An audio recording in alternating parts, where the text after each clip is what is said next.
4 വയസ്സുകാരിയെ പീഡിപ്പിച്ച കേസിൽ കുട്ടിക്കൽ ജയചന്ദ്രൻ നൽകിയ മുൻകൂർ ജാമ്യാപേക്ഷ പരിഗണിക്കുന്നത് സുപ്രീം കോടതി മാറ്റി. കുട്ടിക്കൽ ജയചന്ദ്രന്റെ അഭിഭാഷകന്റെ ആവശ്യപ്രകാരമാണ് കോടതിയുടെ നടപടി.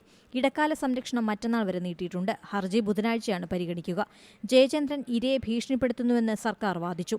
കഴിഞ്ഞ ജൂൺ മാസം 8-ാം തീയതി നഗരപരിധിയിലെ ഒരു വീട്ടിൽ വെച്ച് നടൻ 4 വയസ്സുകാരി ഉപദ്രവിച്ചെന്നാണ് പരാതി. കോഴിക്കോട് കസബ പോലീസാണ് പോക്സോ കേസെടുത്തത്. കേസ് രജിസ്റ്റർ ചെയ്തെങ്കിലും 7 മാസത്തോളം നടൻ ഒളിവിലായിരുന്നു. ഹൈക്കോടതി അടക്കം മുൻകൂർ ജാമ്യാപേക്ഷ തള്ളിയതോടെയാണ് സുപ്രീംകോടതിയെ സമീപിച്ചത്.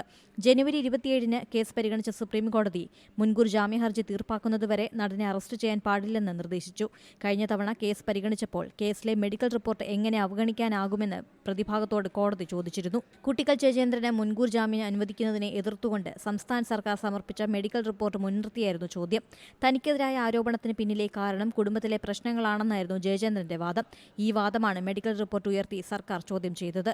കോഴിക്കോട് ജുഡീഷ്യൽ മജിസ്ട്രേറ്റ് കോടതിക്ക് നൽകിയ മൊഴിയിലും ചികിത്സിച്ച ഡോക്ടറോടും നേരിട്ട ലൈംഗിക പീഡനത്തെ സംബന്ധിച്ച് കുട്ടി വിശദീകരിച്ചിട്ടുണ്ടെന്ന് സർക്കാർ സുപ്രീംകോടതിയെ അറിയിച്ചു. പിന്നെ എങ്ങനെയാണ് കുടുംബ പ്രശ്നത്തെ തുടർന്നുള്ള കേസാവുക എന്ന് സർക്കാർ ചോദിച്ചു. തുടർന്നാണ് മെഡിക്കൽ റിപ്പോർട്ടിൽ വിശദീകരിക്കുന്ന പീഡന വിവരം എങ്ങനെ അവഗണിക്കാനാകുമെന്ന് സുപ്രീംകോടതി ചോദിച്ചത്. ഏറ്റവും പുതിയ വാർത്തകളും വിശേഷങ്ങളും വിരൽത്തുമ്പിലറിയാൻ സീ മലയാളം ന്യൂസ് എല്ലാ ഡിജിറ്റൽ പ്ലാറ്റ്ഫോമുകളിലും ലഭ്യം.